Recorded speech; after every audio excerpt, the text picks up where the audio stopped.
కరీంనగర్ శ్రీకాంత్ దగ్గరికి వెళ్దాం. ప్రధానంగా చూసుకుంటే అక్కడ మేడిగడ్డపై సర్కార్ కీలక నిర్ణయం తీసుకున్న నేపథ్యంలో అక్కడ దానికి సంబంధించి తనిఖీలు జరుగుతున్నటువంటి పరిస్థితి. అక్కడ ఎస్ఆర్ఎస్పీ ఇరిగేషన్ కార్యాలయంపై కరీంనగర్లో విజిలెన్స్ అధికారులు సోదాలు చేస్తున్నారు. ప్రధానంగా కలెక్టర్ అక్కడ ఎవరైతే ఉన్నారో ఆయన ఇరిగేషన్ శాఖ కార్యాలయాన్ని తనిఖీ చేసినటువంటి పరిస్థితి. మరోవైపు కంప్యూటర్లు చోరీ చేయడంపై కలెక్టర్ దర్యాప్తు చేస్తున్నట్లు మనకు తెలుస్తుంది.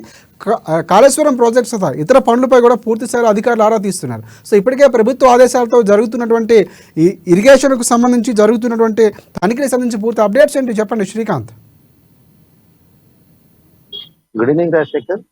ఏదైతే గత ముఖ్యమంత్రి తెలంగాణ రాష్ట్రం ఏర్పాటయ్యాక బీఆర్ఎస్ పార్టీకి చెందిన ముఖ్యమంత్రి కేసీఆర్ మానస పుత్రికగా చెప్పబడే కాళేశ్వరం ప్రాజెక్టు పూర్తిగా లోపభూయిష్టంగా మారిందని చెప్పేసి కూడా అనుమానాలు అయితే వ్యక్తమవుతున్నాయి. గతంలో కూడా కాళేశ్వరం ప్రాజెక్టు మొదటి నుండి కూడా ఏదైతే డిజైన్ రూపకల్పన అంటే ఇంజనీర్ గా ఏదైతే ముఖ్యమంత్రి కేసీఆర్ అప్పుడున్న ఇంజనీర్ గా తానే స్వయంగా డిజైన్ చేసి అధికారులకు సూచనలు ఇస్తూ లక్ష కోట్లు కూడా వెచ్చించి ప్రపంచంలో ఎక్కడ కూడా లిఫ్ట్ ఇరిగేషన్ పద్ధతిలో కూడా అంటే కింది వైపు ఉన్న నీటిని పైకి ఎత్తిపోసే విధంగా పెద్ద భారీ బాహుబలి మోటార్లతో ఏదైతే నిర్మించిన కాళేశ్వరం ప్రాజెక్టు లోపభూయిష్టంగా ఉందని చెప్పేసి ఇందుకు సంబంధించి ఇతర పార్టీలు ప్రతిపక్ష విపక్ష పార్టీల నేతలంతా కూడా ఇదంతా కూడా ఏదైతే బీఆర్ఎస్ పార్టీ ధనార్జనే ధ్యేయంగా కూడా చేస్తుందని గతంలో ఆరోపించిన పరిస్థితి తెలిసిందే.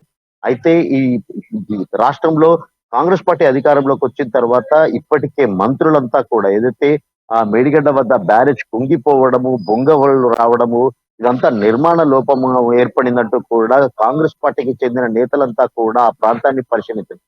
నేపథ్యంలో కూడా దీనిపై ఒక ఎంక్వైరీ కూడా నడుస్తున్నప్పుడు అయితే ఇప్పుడు తాజాగా 2 రోజుల క్రితం కరీంనగర్ జిల్లా తిమ్మాపూర్ మండలంలో ఇరిగేషన్ శాఖకు చెందిన కార్యాలయంలో చోరీ జరగడం కొన్ని కీలక పత్రాలు మాయమయమవడం పట్ల కూడా ఏదైతే వార్తా కథనాలకు ఆధారంగా కూడా ఇప్పుడు ఈ విజిలెన్స్ అధికారులు కూడా విచారణ చేపట్టారు. ఈ రోజు జిల్లాలో తాజాగా ఏదైతే తిమ్మాపూర్లో చోరీకి గురైన కార్యాలయంలోనే కాకుండా అటు రామగుండం ఏదో జలసౌదలో కూడా ఈ విజిలెన్స్ అధికారులు దాడులు అయితే ముమ్మరం చేస్తున్నారు. అంటే ఎక్కడికక్కడ ఈ కాంట్రాక్టర్ కు సంబంధించి ఏదైతే ఈ కాంట్రాక్టర్ కు లబ్ధి చేకూరేలా కూడా వేల కోట్ల అవినీతి జరిగిందంటూ కూడా ప్రతిపక్ష విపక్ష పార్టీలు ఆరోపణ చేసిన విధంగానే కూడా దానికి ఊతమిస్తూ కూడా ఇప్పుడు అధికారులు దాడులు కొనసాగుతున్నాయి. అయితే ఉదయం నుంచి కూడా ఈ దాడులు అయితే ఏదైతే విజిలెన్స్ శాఖకు సంబంధించిన దాడులు అయితే కొనసాగుతున్నాయి.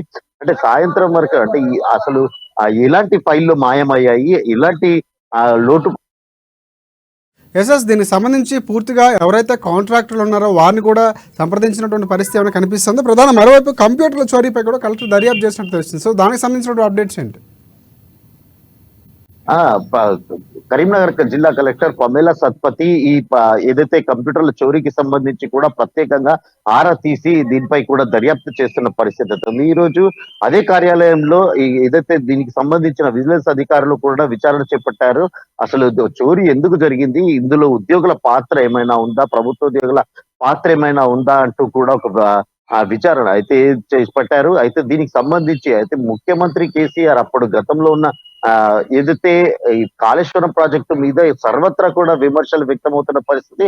ఇదంతా కూడా పూర్తిగా కూడా దీనికి ఏదైతే ప్రాజెక్టు నిర్మాణానికంటే దాని నిర్వహణ లోపమే లోపభూయిష్టంగా ఉంది. దీనికి నిర్మాణ వ్యయం కూడా ఎన్నో లక్షలు ఖర్చు పెట్టి కోట్ల రూపాయలు ఖర్చు పెట్టి కూడా దాన్ని నిర్వహించడం కూడా అంటే ఏదైతే రైతులకు లబ్ధి చేకూరే విధంగా కూడా ప్రాజెక్టు నిర్మాణం జరిగిందని చెప్పేసి గత ప్రభుత్వం మసిపూసి మారేడు చేసిందని కూడా చెప్పవచ్చు. అంటే పూర్తిగా కూడా ఇదంతా గత ప్రభుత్వానికి అయితే పార్టీకి లబ్ధికి చేకూరేలాగా కూడా ఏదైతే రాష్ట్ర వ్యాప్తంగా కూడా 2 రోజుల నుంచి కథనాలు రావడంతో కూడా ఒక చర్చ అనేది ఆసక్తికర చర్చ అయితే కొనసాగుతుంది. అంటే ప్రతి దాంట్లో కూడా గత ప్రభుత్వం ప్రతి దాంట్లో కూడా కమిషన్లకు కకృతి పడి అక్రమాలకు తెరలేపిందంటూ కూడా పెద్ద ఎత్తున ఊహాగానాలు అయితే వ్యక్తమవుతున్నాయి. ప్రస్తుతం కాంగ్రెస్ పార్టీ రాష్ట్రంలోకి అధికారంలోకి వచ్చిన తర్వాత ప్రతి శాఖను అంటే క్షుణ్ణంగా ఏదైతే రేవంత్ రెడ్డి తెలంగాణ రాష్ట్రంలో ఉన్న ప్రతి సమస్యలపై కూడా క్షుణ్ణంగా ఏదైతే ఒక నిఘా వేశారని కూడా చెప్పవచ్చు. గత ప్రభుత్వం ఎలాంటి అక్రమాలకు పాల్పడింది, ప్రతి దాంట్లో కూడా ఒక స్పష్టమైన నిఘా వేసి దానికి సంబంధించిన దర్యాప్తు ముమ్మరం చేస్తున్నారని కూడా చెప్పవచ్చు. Thanks for update Srikanth.